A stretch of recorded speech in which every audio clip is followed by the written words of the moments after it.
Hey,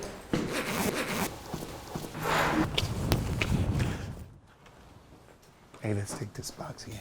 Here, take this right here. Assalamu alaikum rahmatullahi wa barakatuh. Your brother Abu Usama Dhahabi, and I'm here at GLM. We're distributing foodstuffs to people here locally in Birmingham, alhamdulillah. And this is part of our responsibility.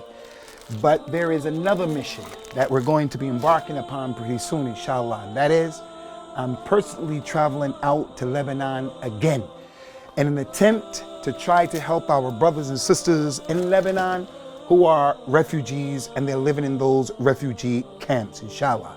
So we're asking you, brothers and sisters, to come to the pump, come to the plate, help these people with the many things that they need in the way of foodstuffs and in the way of your finances, inshallah azza wa jal. We'll be going on this trip, and we absolutely promise you that whatever you give in the way of sadaqah will reach them, and only them. May Allah azza wa jal open up your hearts and make it so that you will give generously in His cause. Assalamu alaikum rahmatullahi wa barakatuh.